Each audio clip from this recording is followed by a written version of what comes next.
보궐선거를 앞두고 부랴부랴 가덕도 신공항 공약을 주도했던 거대 양당. 문 대통령의 부산 방문을 놓고는 비방전을 벌이고 있습니다. 또 특별법은 통과됐지만 정작 예산과 여러 특혜 시비 때문에 정치권 안팎에선 논란이 계속되고 있습니다. 국회 취재기자 연결합니다. 백종규 기자. 네, 국회입니다. 네, 가덕도 신공항 특별법이 어제 국회 본회의를 통과했는데 거대 양당이 문 대통령의 부산 가덕도 방문을 놓고는 연일 난리를 세우고 있는 것 같습니다.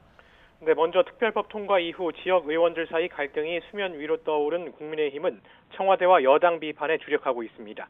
어제에 이어 오늘도 가덕도 신공항 특별법 통과 하루 전 문재인 대통령의 부산 방문을 놓고 맹비난을 쏟아낸 겁니다. 윤희석 대변인은 논평을 통해 민주당의 노골적 선거 개입을 강력히 규탄한다며 선거 앞에서 이성을 잃고 대통령까지 이용하는 여당의 행태를 국민이 좌시하지 않을 것이라고 강조했습니다. 그러면서 보궐선거를 앞두고 대통령의 여당 지도부, 장관들까지 가덕도에 총출동한 것은 명백한 선거 개입이라고 목소리를 높였습니다. 또 문 대통령을 향해서도 청와대는 선거용이 아니라고 말하지만 어느 정권, 어느 대통령이 선거를 앞두고 여당 지도부와 강요를 이끌고 선거 현장을 찾았느냐고 반문했습니다. 이에 대해 민주당은 문 대통령의 부산 방문에 대해 고발 방침을 밝힌 국민의힘을 비판하고 나섰습니다.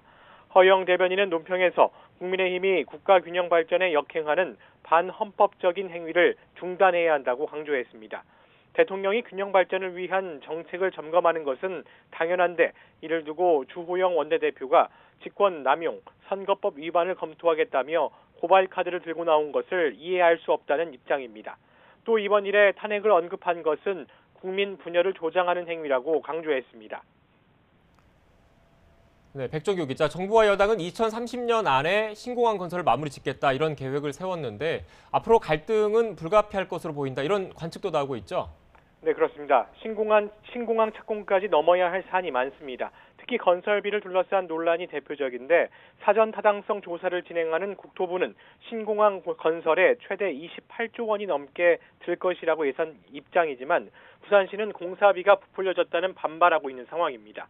또 국토부는 대규모 매립과 집안 침하 현상 등에 대한 우려도 나타내고 있어 사전 타당성 조사 때 논란이 예상됩니다.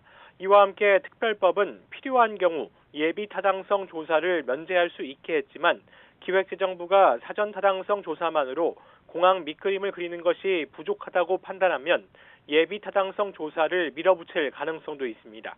이와 함께 환경 영향 평가 과정에서 환경 이슈가 불거지면 신공항 첫 삽뜨기가 늦어져 공사 마무리가 예정보다 지연될 수도 있습니다.